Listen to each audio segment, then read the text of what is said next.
Agora vamos falar sobre o comando for. O comando for, ele é utilizado sempre que eu precisar que meu programa interaja com alguns elementos ou objetos dentro de determinado conjunto ou lista ou uma matriz de vetores. Ok? Então, vou dar alguns exemplos aqui para você entender a sintaxe e como utilizar o comando for. Tá? Imagine que eu quero varrer essa lista de números aqui. 2, 3, 4. Ok? Para cada vez que eu passar, que eu for percorrer essa lista aqui, do número 1 ao número 4, eu quero que meu programa execute tome algumas decisões. Então, significa que, enquanto eu estiver lendo essa faixa de valores, eu vou ter aqui embaixo algumas linhas de comando, tá? E essas linhas de comando serão executadas enquanto o meu comando for estiver percorrendo essa lista de valores aqui. Ok? Então, esse é o conceito por trás do comando for. Agora, vamos entender a sintaxe desse comando e como utilizá-lo na prática. Vou apagar aqui essas linhas. Então, a sintaxe é a seguinte.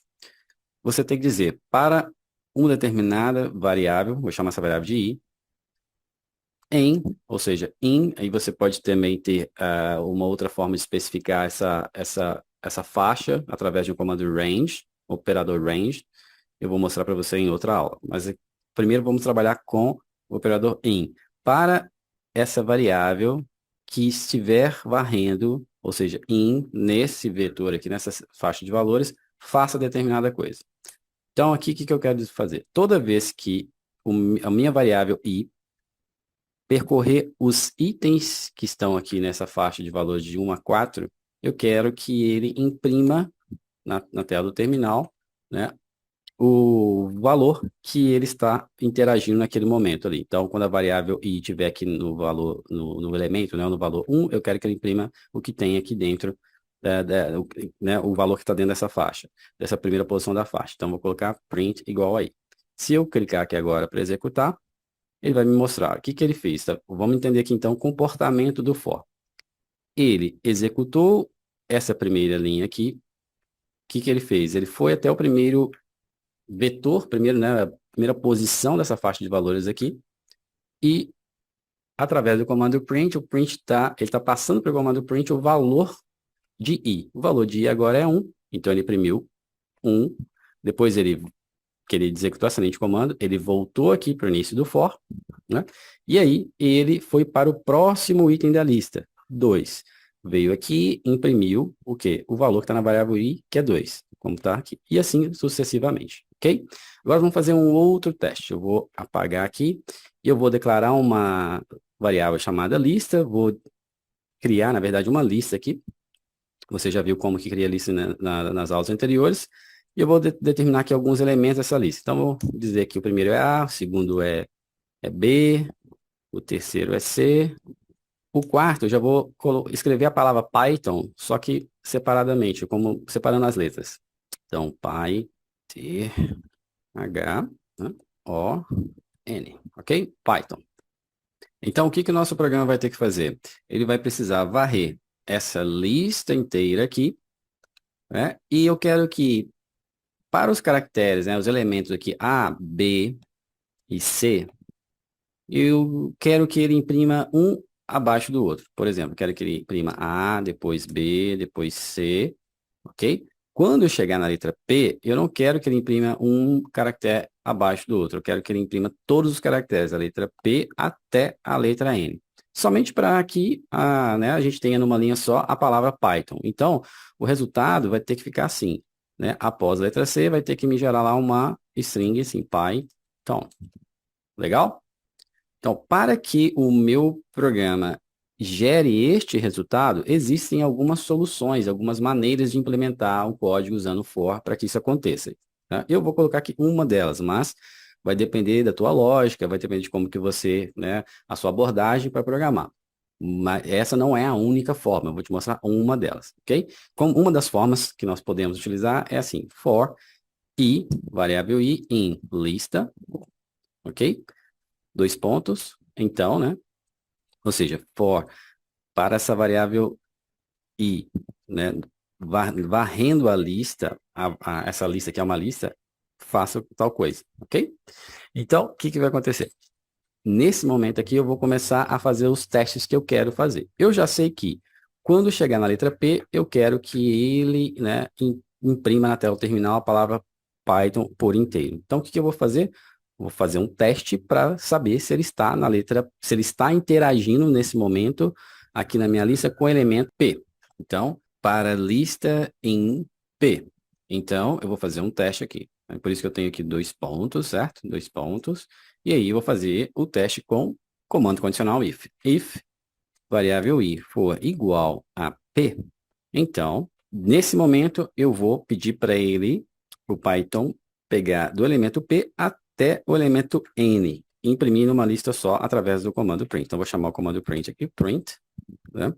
E vou agora fazer a passagem desse string, desses elementos todos que estão dentro da lista, né, da posição p até a posição n aqui. Ok? Então, vamos à lista.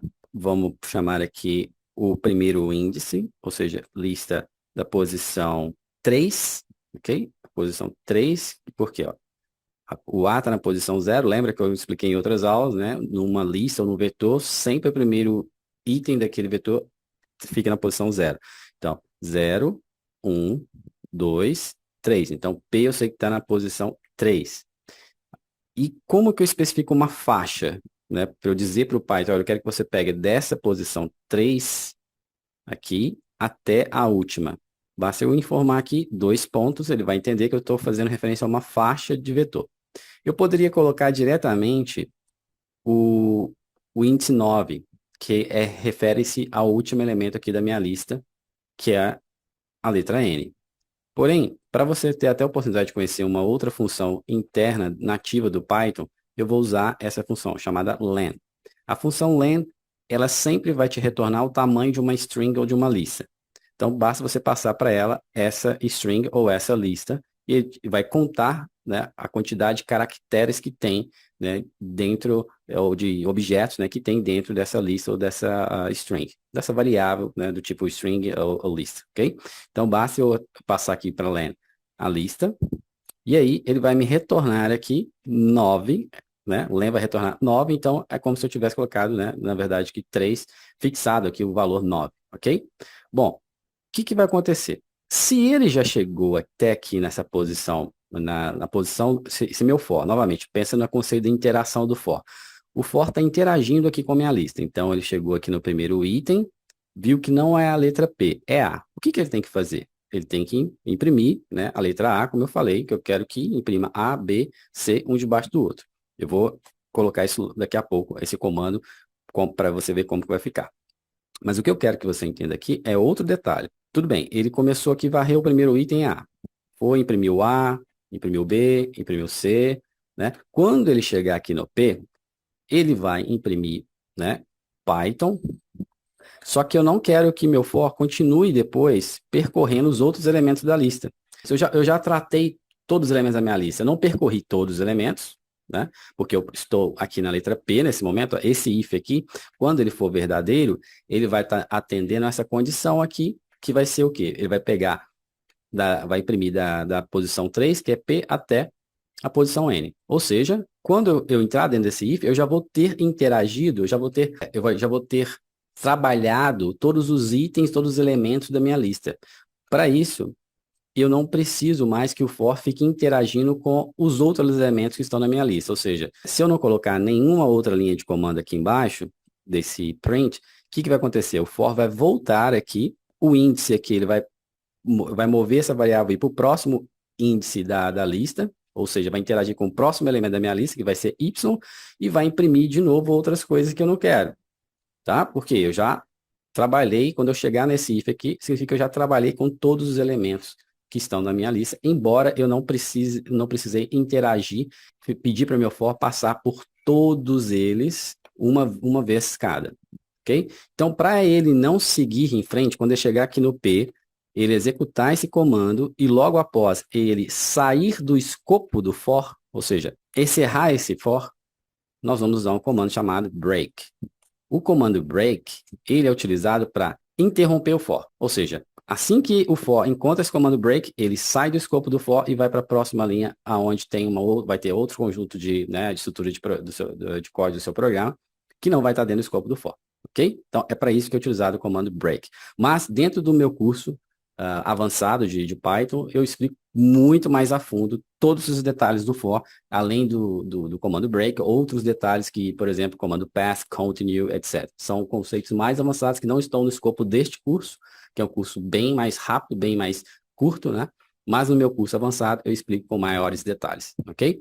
Bom, mas o nosso programa não acabou. Como eu disse, nesse momento aqui, essa condição, quando ela for verdadeira, ela vai imprimir a palavra Python. Mas nós não podemos esquecer de imprimir A, B ou C, certo? Então, quando essa condição for falsa, significa que eu ou estou na letra, o meu for está interagindo ou com o elemento que está aqui, que é o A, ou B, ou C, certo? Então eu quero que ele imprima. O que eu vou fazer? Então significa que quando esse for não for verdadeiro, ou seja, else, se não, faça o seguinte, vou colocar esses 2 pontos aqui, print I. Simples assim. Ou seja, se não é P, é A, B ou C. Então eu quero que ele imprima o A, aí ele vai voltar aqui, vai interagir, vai passar aqui novamente pelo in, vai entrar na lista, vai interagir com o próximo item da lista, que é B, vai imprimir o B, vai chegar aqui, testou de novo, aí vai voltar para o for aqui no início, vai interagir com o próximo item da minha lista, que vai ser a letra C, aí ele vai testar. Ok, I é igual a P? Não. Se não é igual a P, então ele vai entrar aqui no else e vai imprimir o elemento que é o C. Quando ele voltar aqui, depois do C, ele vai encontrar o P e aí ele vai fazer o que a gente pediu aqui para ele fazer, que é imprimir Python como um todo, ok? Então vamos fazer um teste, vamos executar agora o programa, vou clicar aqui em Run. Legal, ó, aqui está o resultado, conforme nós planejamos. Ele imprimiu A, B, C e quando chegou no item, no elemento P, ele pegou do P até o último e trouxe a palavra inteira Python, ok? Então, esse foi um exemplo para você entender como que o comando for funciona usando o operador in. Na próxima aula, a gente vai ver uma forma de usar o for utilizando faixa de valores, atribuindo uma faixa de valores com range.